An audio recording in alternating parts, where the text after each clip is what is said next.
2026년 봄 시장은 다시 움직이기 시작했습니다. 전쟁, 금리, AI, 거대한 변화들이 새로운 흐름을 만들어냅니다. 지금 우리는 그 한가운데 서 있습니다. 이 흐름은 어디로 향할 것인가, 그리고 누가 먼저 읽어낼 것인가. 시장의 미래를 남들보다 먼저 만나는 단 하루.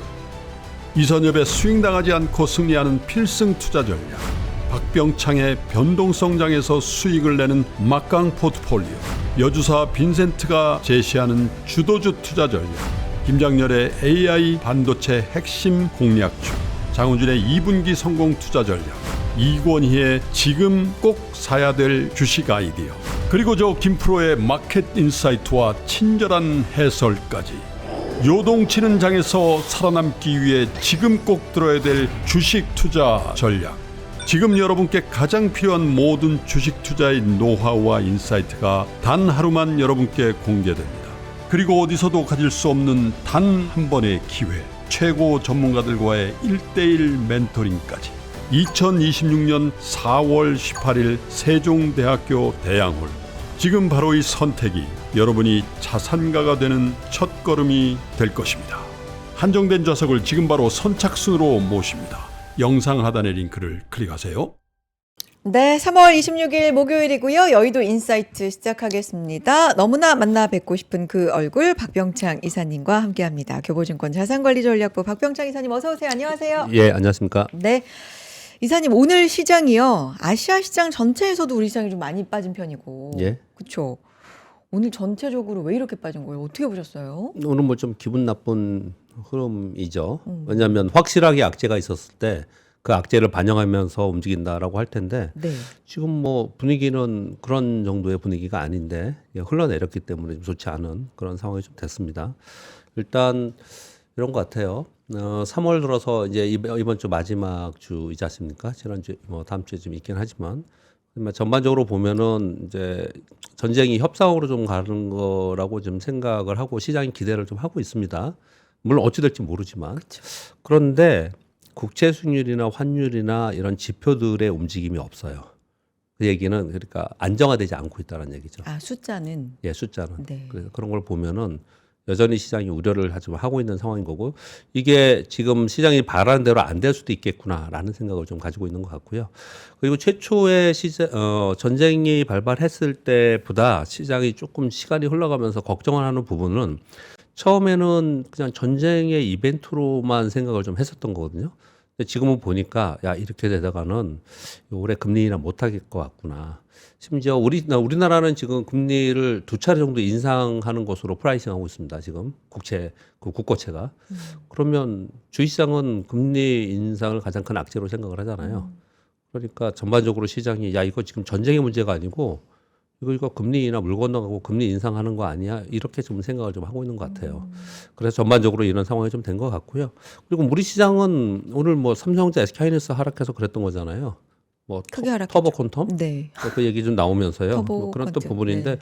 여러분 뭐 오늘 하루 종일 자료 보셨겠지만은 근데 사실 악재가 나오면요. 네. 예, 그쪽 전문가분들은 그거 그냥 기후야. 그냥 단기적인 악재일 것뿐이야. 그래서 결국은 괜찮아질 거야. 뭐 이렇게 얘기를 하는데 시장은 그렇지는 않아요. 시장은 악재가 나오면 즉각 반응을 좀 하는 부분이 좀 있거든요. 그래서 그런 부분들이 오늘 영향을 준 것 같고요. 전반적으로 가장 오늘 시장에서 외국인들이 3조 이상 팔면서 이렇게 움직였던 것은 환율입니다. 장중에 1,505원에서 거래가 좀 됐는데요. 1,500원 위로 올라갈 수는 있어요. 네. 그렇지만 뭐 하루 이틀 있다 다시 안정화되고 뭐 또 일시적으로 지난번에 1,517원까지 갔잖아요. 그 다음에 1,500원 아래로 떨어졌었지 않습니까? 그리고 시장 좋았잖아요.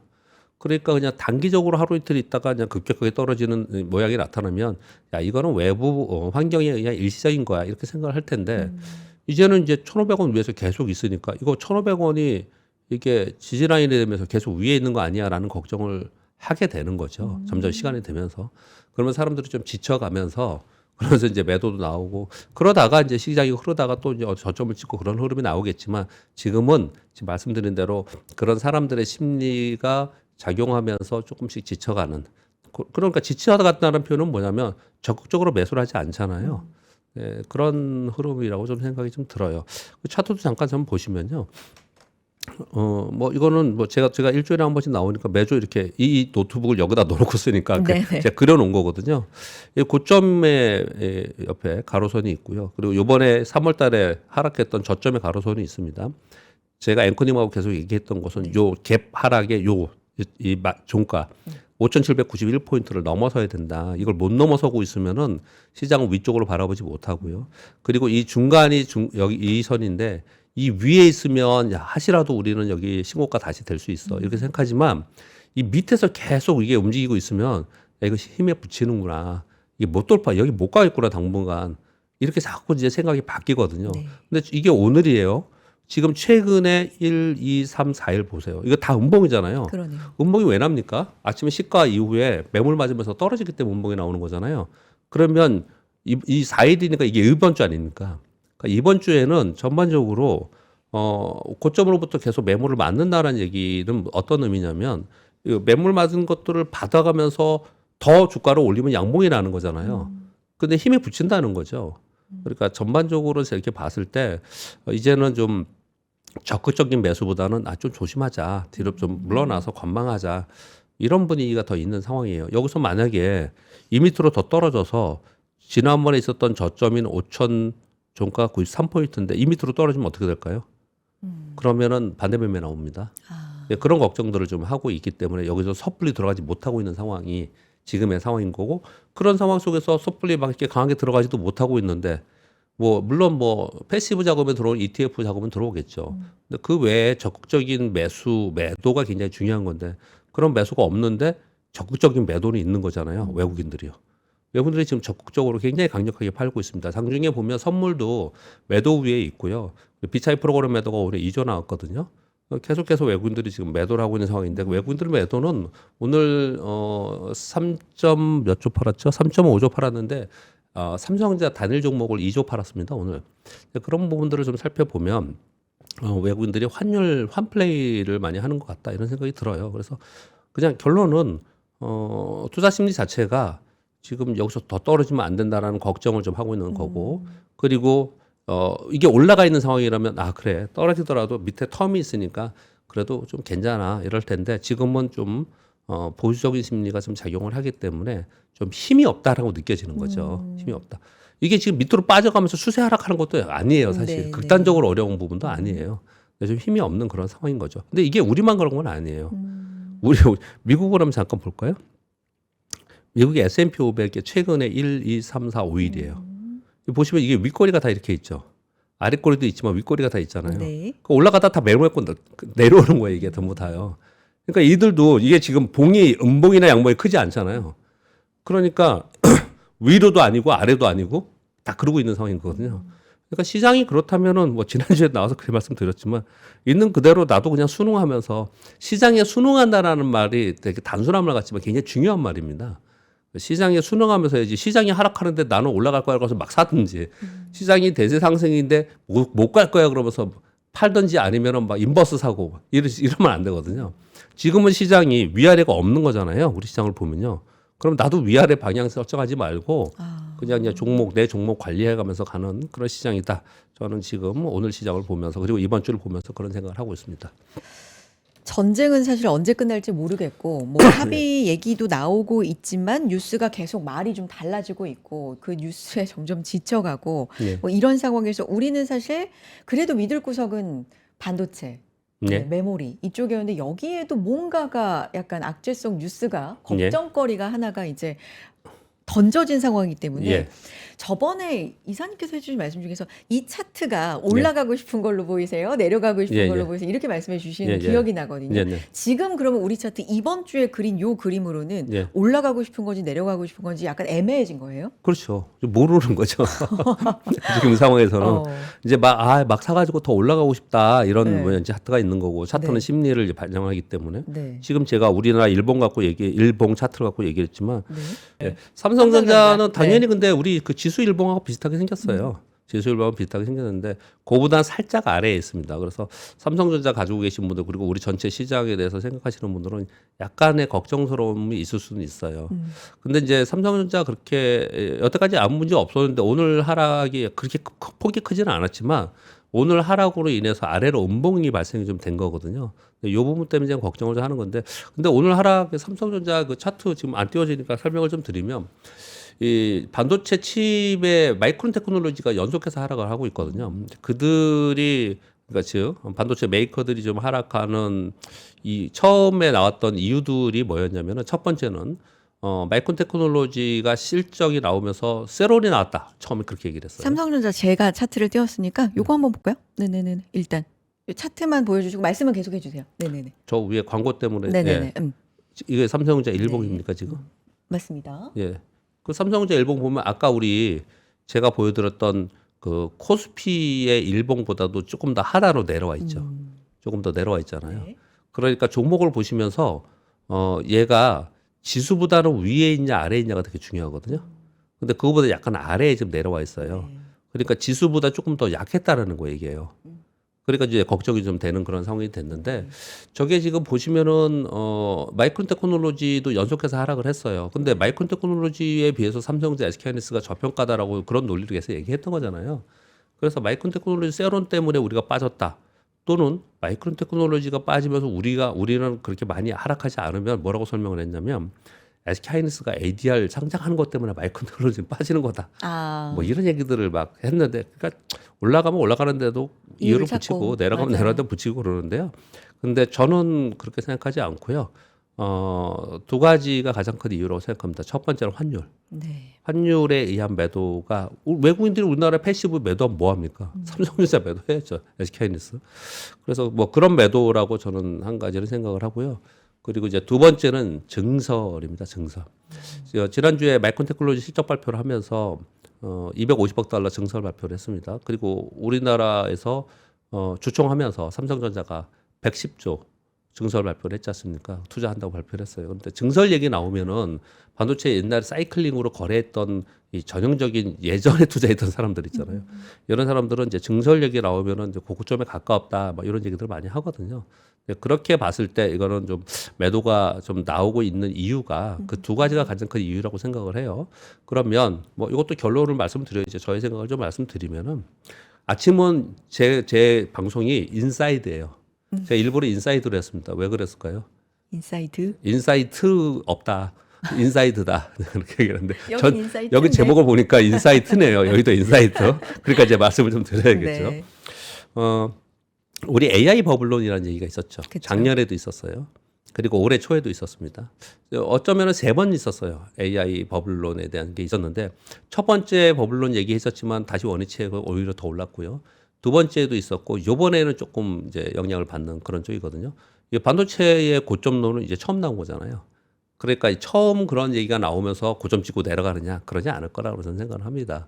그래서 이런 노이즈가 진행이 되고 나서 특히 오늘 보면은 그 터보 퀀텀에 대해서 그쪽 전문가분들이 자료 엄청 나왔어요. 저도 뭐 다 읽어보고 그랬는데 뭐 거의 대부분 전부 다 뭐라고 얘기를 하냐면 이거는 기술 혁신이 기술이 진화하는 과정 속에서 나타나는 거고 그래서 기술의 효율화 때문에 오히려 AI는 더 가속화되고 그래서 메모리는 더 쓸 수밖에 없다. 뭐 이런 논리로 계속 얘기를 좀 하고 있습니다. 그러나 뭐 아까 서두에 말씀을 드렸지만 악재가 나오면은 대부분 처음에는 다 그냥 별거 아니라고 얘기를 해요. 근데 우리 그냥 액면으로 다 믿지 말자고요. 근데 처음에 그렇게 얘기를 하는데 뭐 그런 얘기들이 처음에 나왔을 때는 그 부분 때문에 뭐 노이즈가 좀 생기지만 그렇지만 첫 번째 하락에 왜 제가 첫 번째 하락은 매수한다 그랬잖아요. 이런 노이즈도 지금 처음 나온 거지 않습니까? 그러니까 처음 노이즈 나온 것 때문에 이대로 고점 찍고 내려가는 거는 아니지 않을까라고 저는 생각을 해요.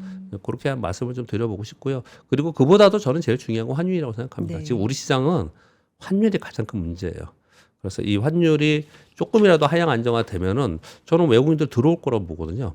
외국인들 오히려 들어올 거라 생각해요. 그래서 그런 의미에서 보면은 지금 우리가 관심 있게 좀 봐야 되는 부분들은 환율이다. 어쩔 수 없이 이란 전쟁이 빨리 끝나면 좀 하향 안정화 될 수 있으니까요. 또는 조금 기다리면요.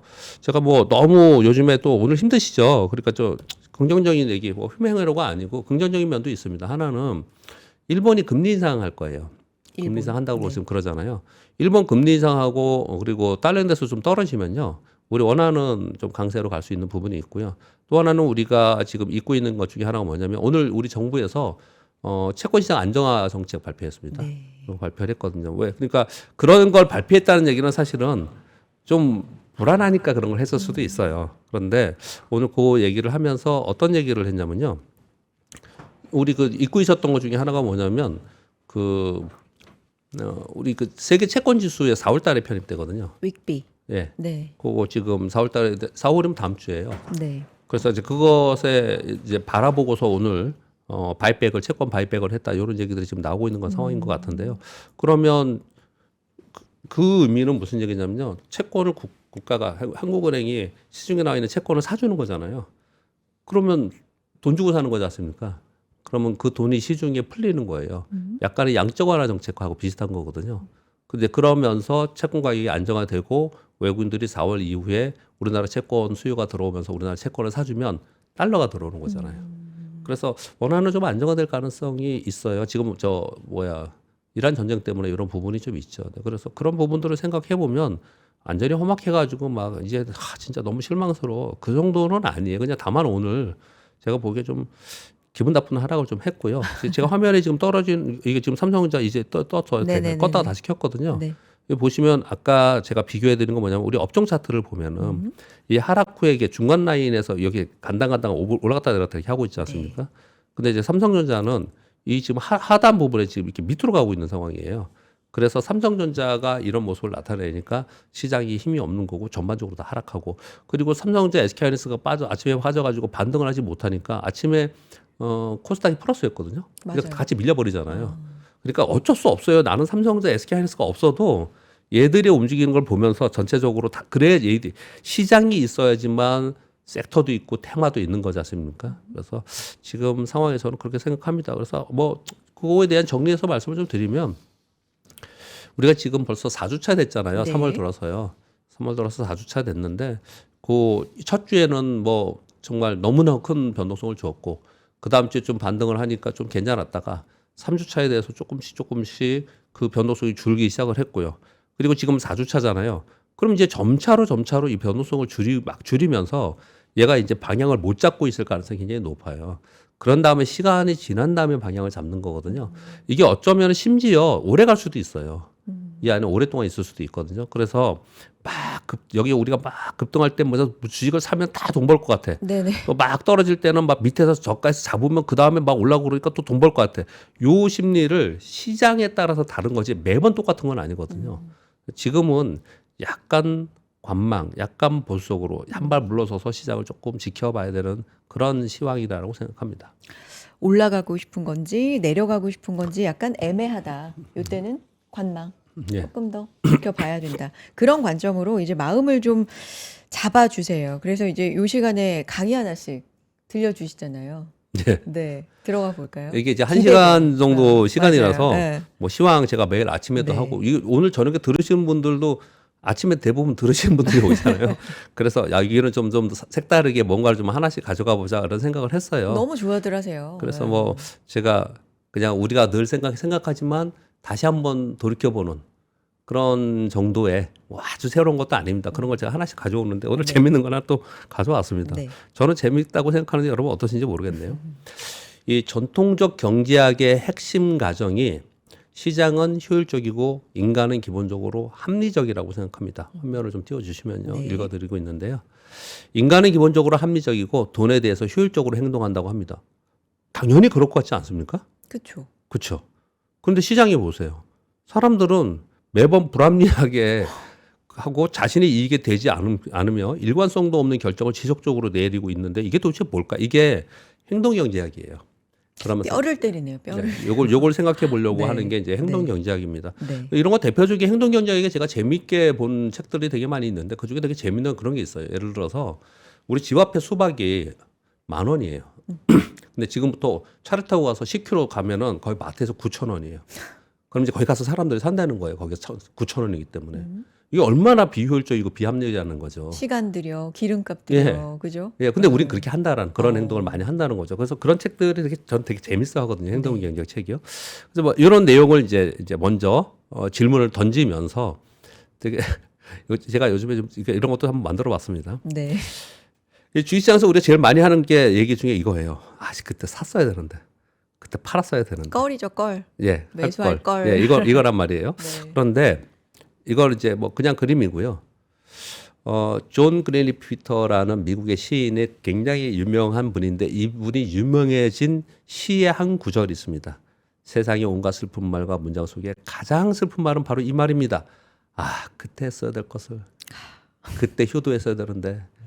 그때 이런 얘기라는 거예요. 근데 이걸 주식상에 제가 연결을 하는 거예요. 네. 설명을 할 때, 제가 강의할 때 이런 걸 많이 쓰는데요. 주식 투자는 아까 이것처럼 똑같이 그때 매도했어야 되는데, 그때 매수했어야 되는데 이렇다는 거거든요. 이거는 그냥 일반적입니다. 저도 똑같아요. 여러분도 똑같고 다른 사람은 다 그렇게 해요. 비효율적이죠. 판단을 잘 못하죠. 근데 이제 그걸 한번 생각을 해보자는 거예요. 투자에서 가장 큰 손실은 틀린 판단이 아니라 결정을 미루는 것이다. 이거 행동경제학 책들 그대로 읽은 겁니다. 네. 결정하지 않는 투자자는 항상 같은 말을 반복합니다. 그때 했어야 되는데. 왜 그럴까? 왜 그럴까를 같이 생각을 해보는 겁니다. 자, 이걸 또 볼게요. 머니트랩, 이거 되게 유명한 그림이지 않습니까? 네. 이거 원숭이가 바나나를 바나나. 넣어놓고 바나나를 손을 빼고 싶은데 바나나가 많아가지고 손이 안 빠지는 거예요. 그러면 한 2개 포기하든지 아예 그냥 포기하면 손을 빼는데 계속해서 손을 빼려고 하는데 안 빠지는 그림이지 않습니까? 저걸 다 갖고 싶으니까. 그렇죠. 네. 근데 이걸 보면요, 이런 얘기들을 합니다. 제가 되게 좋아하는 책입니다. 영리한 당신 왜 큰 돈을 못 볼까? 제목도 되게 재밌죠.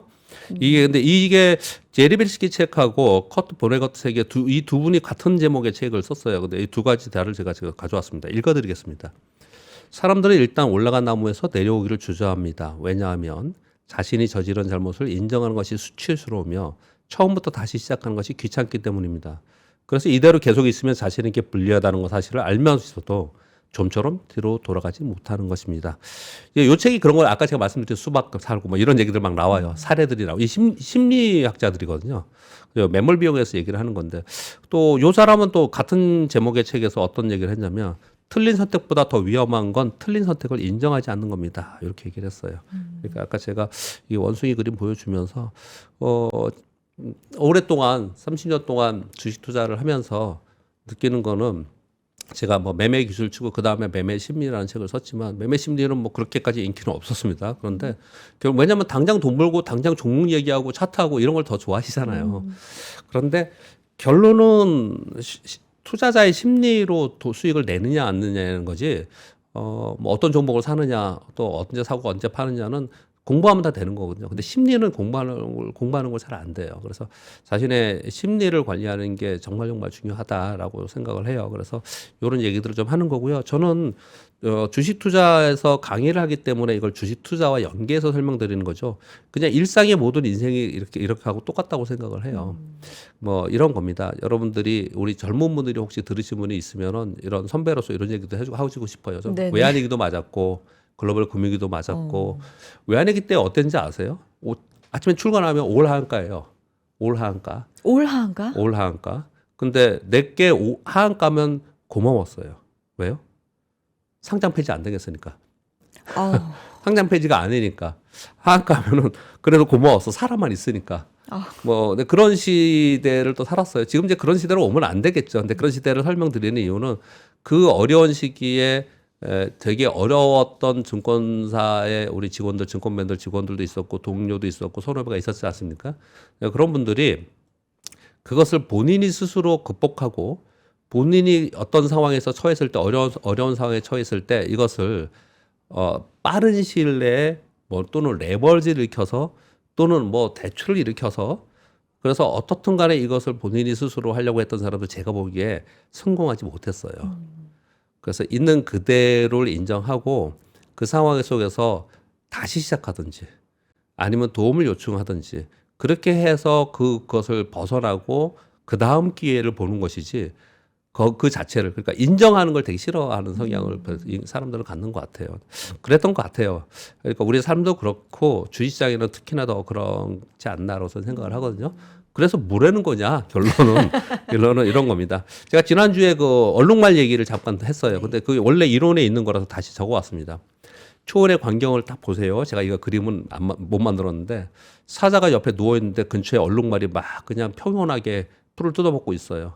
이 로버트 세볼스키라는 이 심리학자입니다. 이 사람도 얼룩말은 위궤양에 걸리지 않는다라고 해요. 왜? 이 얼룩말은 위험이 닥쳐서 있을 때 어떤 위험이 닥치면 본능적으로 위험을 방어하는 어떤 방어 기제가 있는 거예요. 본능적으로 아예 되어 있다고 해요. 그래서 엄청나게 위험한 상황에 처해 있음에도 불구하고 위궤양에 걸리지 않는다. 이런 표현을 쓰거든요. 그래서 이렇게 읽어보겠습니다. 위험이 닥쳤는데 한가롭다면 안 되겠죠. 네. 또는 위험이 닥치지도 않았는데 두려움에 풀도 못 뜯어먹고 그냥 벌벌 떨고 있다면 네. 둘 다 안 되는 거잖아요. 네. 근데 우리 투자자들은 때때로 위험이 왔을 때 대응하지도 않고 또는 위험에 대해서 미리 두려워하기만 한다라는 거예요. 이거 제가 한 얘기가 아니고 행동경제학 우리 주식 투자 심리서입니다. 그래서 되게 유명한 얘기들이에요. 이런 얘기들이에요. 그래서 손실 회피의 심리는 미리 겁을 먹는다. 그리고 후회 회피는 행동하지 않는다. 그리고 군중 심리는 뒤늦게 반응한다라는 거죠. 그래서 결론적으로 뭘 하면 되냐? 이런 거예요. 마지막으로 쏘는 게 위험한 상황에서 교감신경, 즉 본능적으로 대응할 수 있는 아주 단순화된 투자 원칙을 정해야 돼요. 오늘 진짜 오늘 또 시장이 기분 안 좋은 게 또 하나 있었어요. 네. 뭐냐면 하나솔루션이 유정. 유상증자 발표했거든요. 네. 욕 먹어야 돼요, 진짜. 지금 거버넌스 개혁한다고 그러고 자사주 소각한다고 그러고 그러는데 물론 그거 안 해가지고 나중에 회사가 더 어려워지고 디폴트하면 안 되겠죠.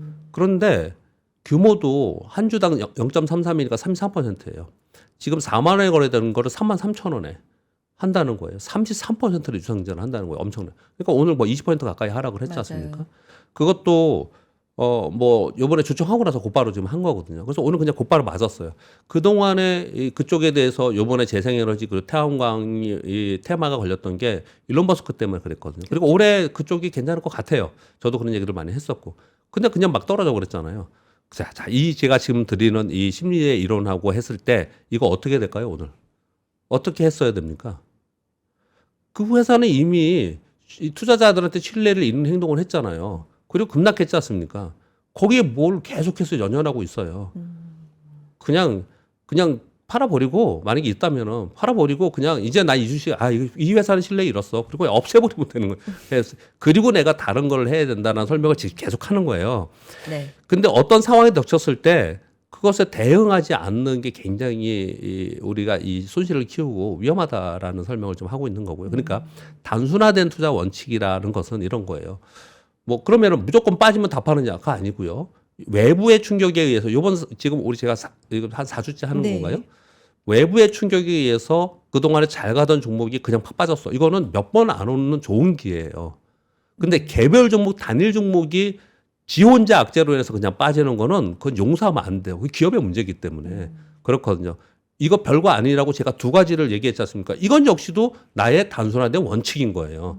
그럼 본인들의 제가 그런 게 여러분과 좀 생각이 다를 수도 있죠. 그럼 여러분들 스스로의 원칙을 기본적으로 가지고 있으면서 즉각 대응해야 된다는 거죠. 그 왜 기관 투자자들을 보면은 손실이 아주 크지도 않죠. 근데 액티브 펀드들은 많이 손실 나긴 해요. 막 펀드인데 50%는 많이 나서 나는 게 있긴 해요. 네. 그렇지만 대부분의 큰 데서 운용하는 펀드들을 보면은 빠질 때 시장보다 좀 덜 빠지고 올라갈 때는 시장을 추구하거나 아니면 시장보다 조금 덜 올라가더라도 조금 우리가 투자하는 것은 안정적이라는 믿음이 좀 있잖아요. 그 왜 그럴까요? 여러 가지 이유가 있지만 딱 두 가지입니다. 하나는 즉각 대응합니다. 즉각 대응.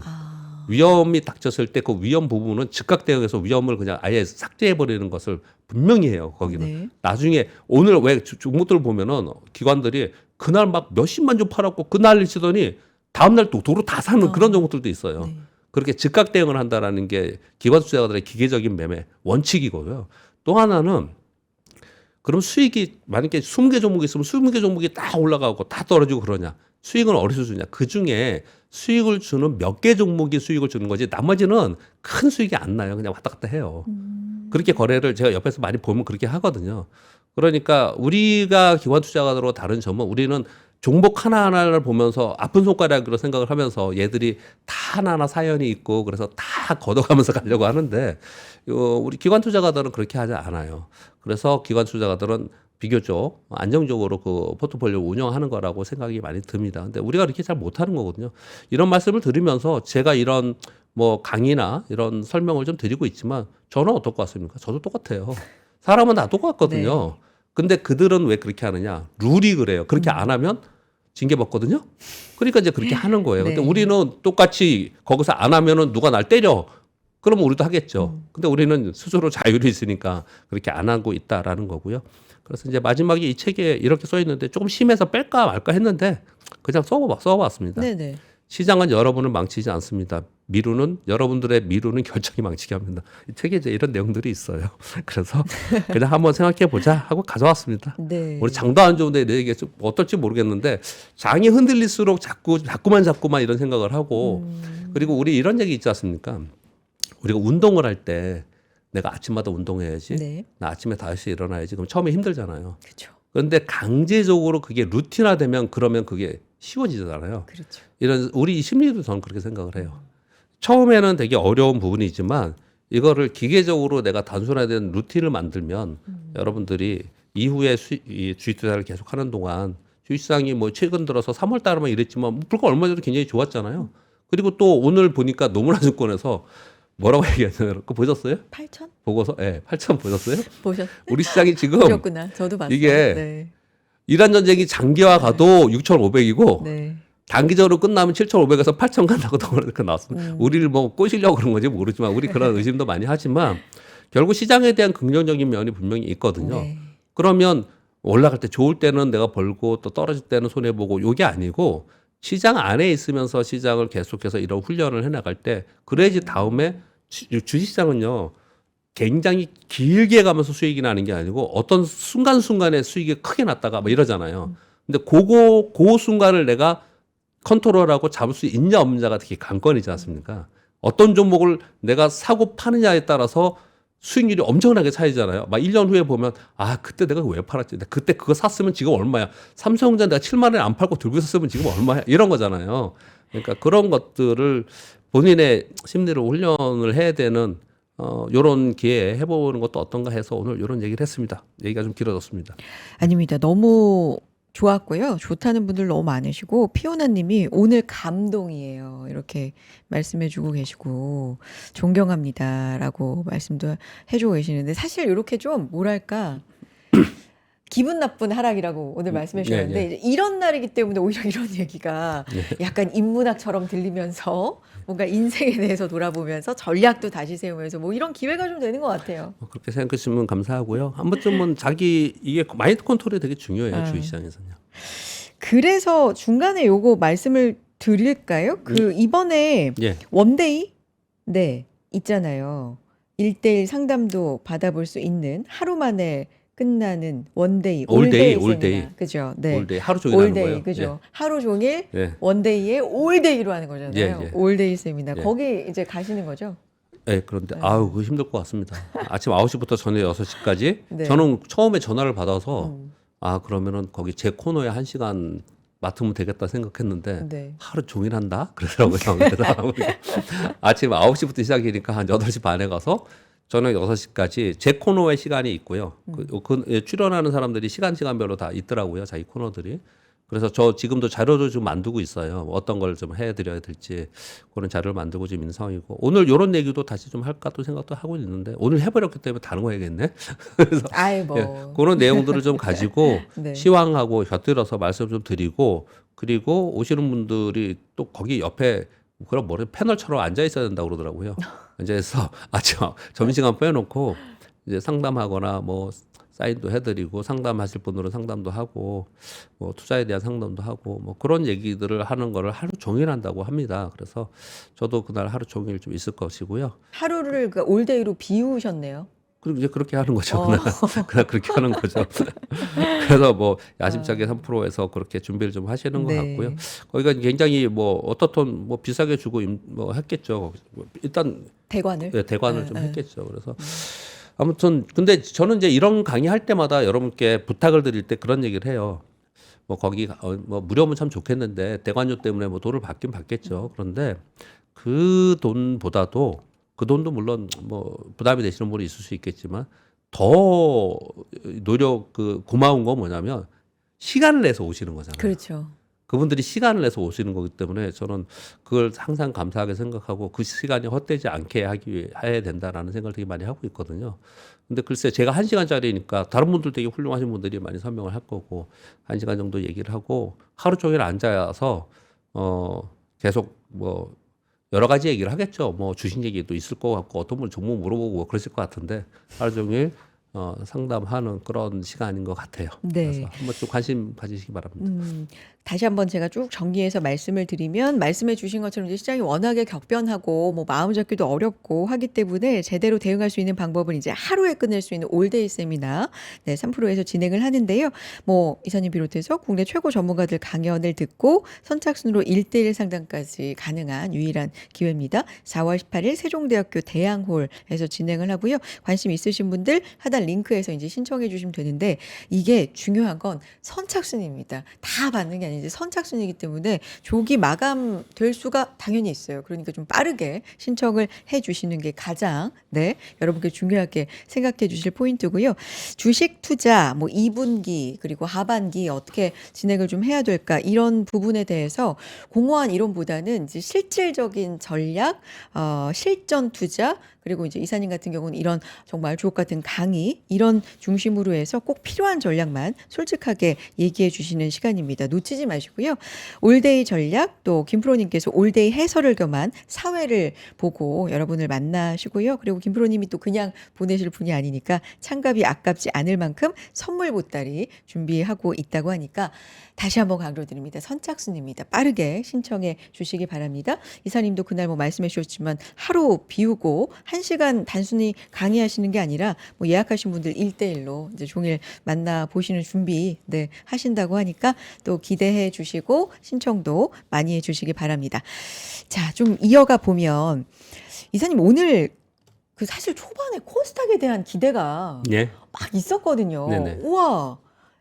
이 3전 닉스 이렇게 빠지는데 코스닥은 이렇게 올라가네 그러면서 바이오도 그렇고 오늘 실제로 바이오 그렇죠. 끝까지 바이오 좋았던 종목도 꽤 괜찮았죠. 있었습니다. 네. 예. 그리고 사실은 이제 다음 주면은 3월 말과 4월이 맞닿는 주인데 예. 4월에 뭐 연기금이 코스닥 수급 늘린다 뭐 이런 이슈도 사실 있고 해서 예.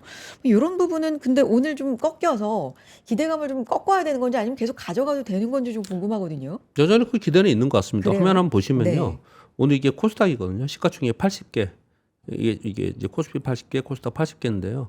오른 거 보시면 삼천당 제약, 알테오젠, ABL 바이오, 코어롱 티슈진, 보로노이, 올릭스, AMD 바이오, 그리고 펄어비스 하나 있고, 알지노믹스, 메지온, 그 다음에 오름 테라퓨티스 스피어 하나 들어가 있고요.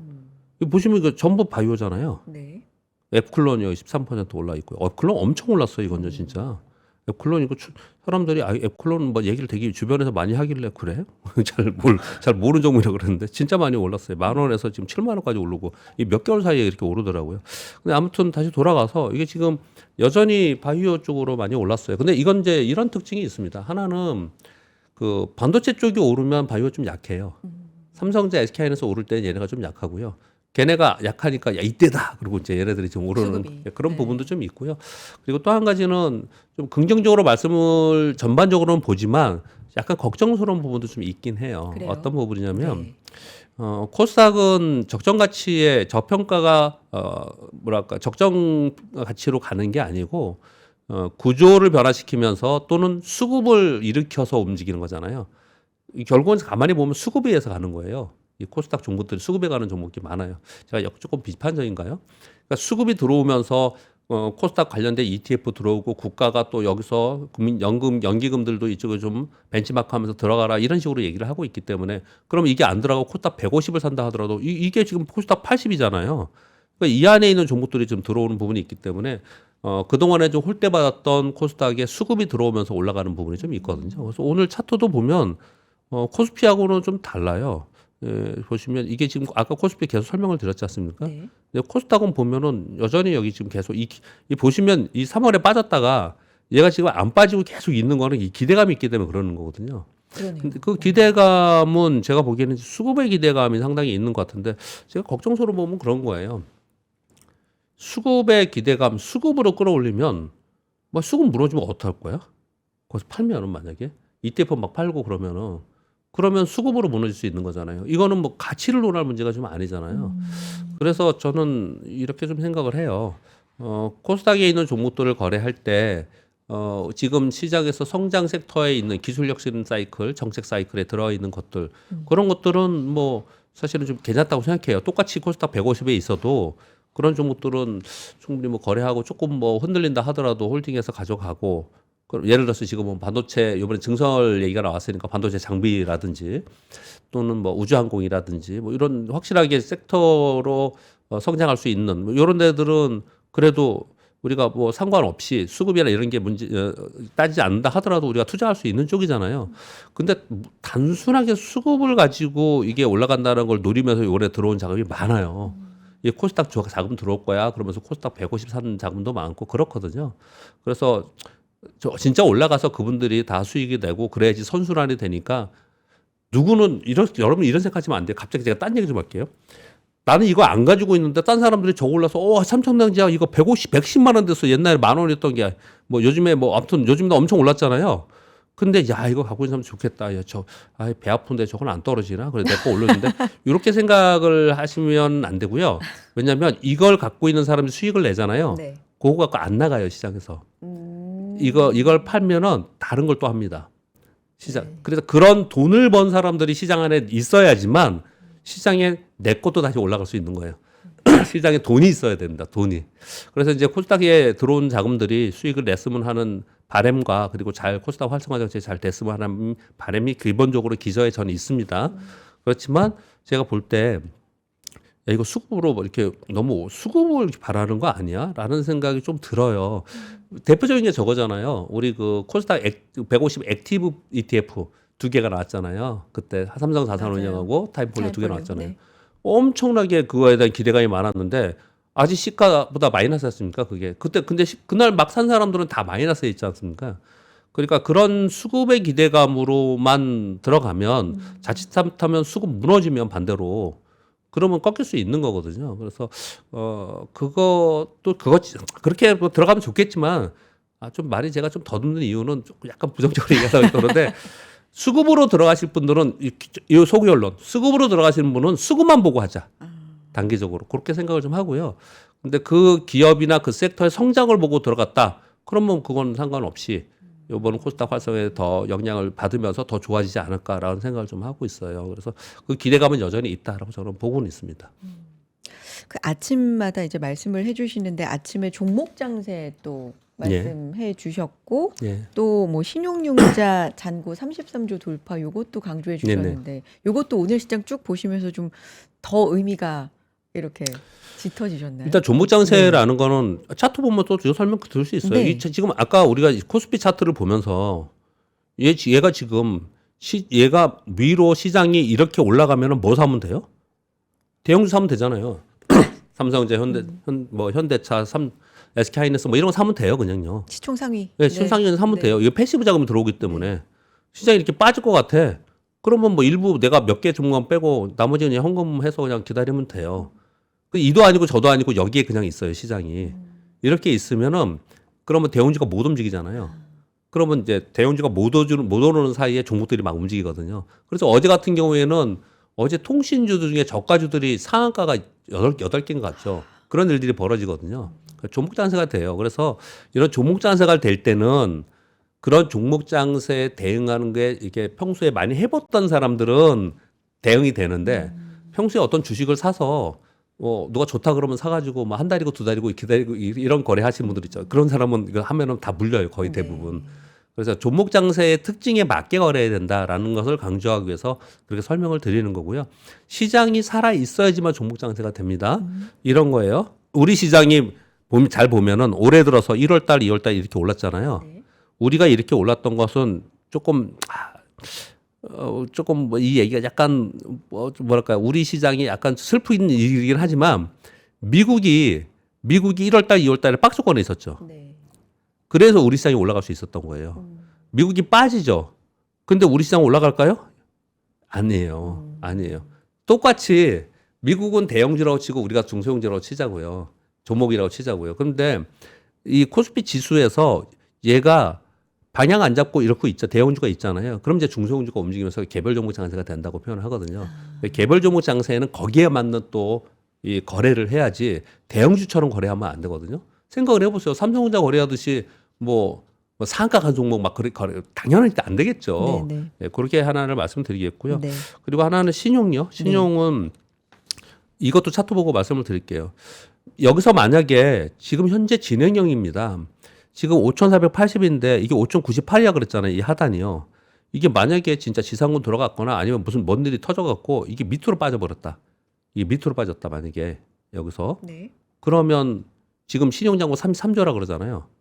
그 전부 다 나오지 않겠죠. 이번에는 뭐 장기 자금도 꽤 들어왔으니까요. 근데 종목별로는 이 밑으로 빠지면은 반대 매매 걸릴 게 수두룩하게 많을 거예요. 이미 진짜 많이 나올 거예요. 여기서 빠지면. 왜 그러냐면 여기서부터 여기까지 있는 동안 엄청나게 많이 샀어요. 그거 잠깐 볼까요? 여기 지금 수급을 보면요. 1월 달, 올해 1월부터 볼게요. 올해 2006년 1월 2일부터 오늘까지 보면은 외국인들이 60조 팔았네요. 와. 정말 진짜 엄청나게 파는 겁니다. 물론 가격이 올랐으니까 금액이 올라가는 거예요. 항상 그걸 제가 얘기합니다. 그러니까 삼성전자 5만 원대 같은 수량 파는 거랑 네. 삼성전자 20만 원대 같은 수량 파면 금액이 더 올라가는 거니까 당연히 그런데 개인들이 보시면 45조 원 팔았잖아요. 금융투자가 18조 사고 여기 코스닥은 특히나 금융투자 13조 사고 이거 다 개인이에요. 이거 전부 다 개인이거든요. 근데 이거는 ETF로 샀으니까 뭐 반대매매 안 하고 뭐 현금이니까 있는다고 쳐요. 근데 이 안에 속해 있는 되게 헤비 유저들이나 트레이더들이 상당 부분 요번에 이 신용으로 샀을 가능성이 높아요. 왜냐면 그러니까 수신용이 33조나 됐겠죠. 근데 그거는 이 밑으로 빠지면 반대매매 다 나온다니까요. 이때 이 3월 첫째 주에 하루 빠지고 이틀 빠졌지 않습니까? 그러면 이제 저희 증권사들은 공지가 그냥 스팟으로 팍 떠요. 딱 뜨면서 빨리 신용 체크해라. 하고 뜨거든요. 그 실제로 반대매매 나가요, 많이. 근데 여기서 엄청나게 더 많이 샀잖아요. 여기서 만약에 더 빠지면은 이게 반대매매 나올 수 있거든요. 그래서 감독원에서 미리 선제적으로 이거 체크해라. 그렇게 안 되면 좋겠지만 이거 체크해라라고 얘기를 하는 거거든요. 그리고 아침에 얘기했던 내용은 뭐냐면요. 어떤 종목이 이 고종목을 얘기하지 않고 그냥 얘기할게요. 네. 여기다가 어떤 종목이 봤더니 여기 10,000원인데 이거 3만 원까지 올라가는데 중간에 가다가 한 30%인가 40% 빠졌었고요. 그러다가 또 되게 많이 가다가 또 한 30% 빠졌다가 그 다음에 또 올라오고 그래서 3배가 하는 종목이 있었는데 제가 아는 어떤 사람이 잘 샀어요. 여기서 근데 금액도 많이 샀어요. 금액도 보니까 그 친구 내가 뭐 봤더니 한 20억 이상 샀더라고. 근데 여기까지 샀는데 신용을 막 샀단 말이에요. 네. 여기 떨어지는 동안에 털리더라고요. 반대매매 안 맞으려고 다 팔아버리더라고. 반대매 맞으면 거의 깡통 나거든요. 네네. 그러다가 얘가 올라가니까 또 사더라고요, 이거를. 그래서 또 이런 일이 있으니까 거기서 또 팔더라고요. 그리고 나서 올라갔는데 여기서는 안 사더라고. 여기서는 안 사고 다른 종목을 사더라고요. 내가 물어봤더니 그러더라고요. 그러니까 10,000원에서 30,000원 가는 사이에도 신용을 레버리지 쓰는 사람은 중간에 비자발적으로 이게 매도가 나갈 수도 있는 거잖아요. 그렇죠. 그러니까 우리가 보통 주식을 장기 투자해라, 좋은 주식을 끌고 가라 이런 표현을 많이 쓰지 않습니까? 그런 거래를 하시는 분들은 레버리지를 일으키면 안 돼요. 네. 만약에 정말로 나는 조금 더 욕심이 난다. 그럼 이런 거 있죠. 보통 증거금 40%짜리 2.5배 들어갑니다. 그럼 4천만 원이면 1억 살 수 있는 거잖아요. 내 돈이 4천만 원이다. 그럼 5천만 원치만 사. 이러면 버틸 수 있잖아요. 증거금 관리라고 하거든요. 뭐 이렇게 해야지 이거를 특히 미수로 하면 안 돼요. 요즘엔 또 미수 하시는 분이 있는지 모르겠는데 미수는 뭐냐면 3일 안에 갚아야 되는 거거든요. 오늘 사서 내일 팔 사람들, 오늘 사서 오늘 팔 사람들 이런 사람이 미수를 하는 거고요. 또는 지금도 그런 거 있는지 모르지만 사설업체에서 돈 빌려준다고 해갖고 그거 받아갖고 막 하는데 대출받아 하는 거 있잖아요. 그러시면 안 돼요. 그러시면 안 된다 말씀 아침에 드렸는데 네. 지금 왜 그런 얘기가 나오는가를 아침에 설명드린 거예요. 네. 여기서 이 밑으로 빠지면 5.100포인트 아래 빠지면 이거 반대매매 나와요. 근데 지금 들으시는 분들이 나는 신용 안 해. 나는 레버리지 일으킨 게 없어. 라고 하더라도 알고 계셔야 돼요. 왜요? 여기 되면은 그럴 수 있기 때문에 그러면은 여기서 밑으로 수급에 의해서 빠질 때 내가 매수할 자금들이 버퍼가 지금 있어야 돼요. 그래서 그런 것들은 좀 참고를 하는 겁니다, 우리가. 알겠습니다. 이런 부분까지도 염두에 두면서 시장 대응해 보겠고요. 짧게 네. 오늘 사실은 환율이다. 네. 환율이 진짜 중요했던 것 같다. 말씀해 주셨는데 요 환율이 사실 전쟁 터지고 한 100원 오른 건가요? 그러면은 전 그렇죠. 지금 1,510원까지 갔으니까 네. 1,410원이고 거기서 뭐 이렇게 올랐으니까요. 그러니까 네. 요거의 진정 유무에 따라서 외국인 왜냐하면 2월에 역대급으로 팔았고 예. 3월도 지금 뭐 역대가 될 것이다. 매도가 지금 이런 얘기가 예, 나오니까 맞습니다. 지금 뭐 60조니까 그쵸. 59조 원 팔았으니까요. 네. 예. 환율이 좀 진정되는 거에 따라서 외국인 수급도 좀 결정이 되는 건가요? 근데 우리 환율은요. 하향 안정화될 개연성이 높았어요. 그래서 정부에서 좀 자신 있게 얘기했잖아요. 대통령도 나와서 이번에 대통령이 거짓말한 건 아니에요. 전 정치색은 없습니다. 네네네. 거짓말한 게 아니고 환율은 우리나라 환율은 하향 안정화 될 수 있다라는 얘기를 했었잖아요. 그러면서 1,400원 아래에 떨어졌었죠. 그러니까요. 그랬지 않습니까? 맞아요. 그랬던 이유가 분명히 있습니다. 뭐냐면 아까 말씀드린 대로 일본은 금리 인상하려고 해요. 그러면 앵고가 되는 거잖아요. 그리고 트럼프 대통령은 달러 약세를 만들고 싶어하는 사람이잖아요. 딱 맞아 떨어지잖아요. 그러니까 우리 지금 엔화하고 동조하니까 우리 엔화는 우리 원화는 강세가 될 가능성이 좀 있는 거잖아요. 거기에 또 하나는 어떤 게 있습니까? 작년에 맨날 정치인들이 정책 당국에서 얘기했던 거 개인 투자들이 미국 주식을 많이 사서 그렇다 막 그랬는데 그럼 진짜 잘못 얘기한 거고. 근데 지금 많이 돌아오잖아요. 지금 네. 그 세금 혜택 계좌도 있고 상대적으로 미국 시장 좀 좋지 않고 했기 때문에 많이 좀 돌아오고 미국의 투자자들도 우리나라 투자를 좀 하고 있는 상황인 거고요. 이런 부분들이 좀 있기 때문에 네. 달러를 파고 원화 수요가 좀 생기는 거잖아요. 또 하나는 지금 3월에 이 전쟁이 난 통해서도 3월에 우리 무역 수지가 어마어마합니다. 달러가 엄청나게 지금 있는 거거든요. 전반적으로 보면은 우리나라가 무역 수지도 좋고 수출이 잘 되고 있고 그리고 우리 원화의 수요도 좀 있는 거고 그리고 말씀드렸듯이 세계 채권 지수에 만약에 진짜로 외국인들이 막 들어와 주면 그러면 달러로 원화로 바꿔서 이걸 지금 우리 채권을 사는 거거든요. 네. 그런 분들을 보면은 우리 시장이 하향 안정화될 분위기가 되어 있었거든요. 그런데 전쟁이 난 거예요.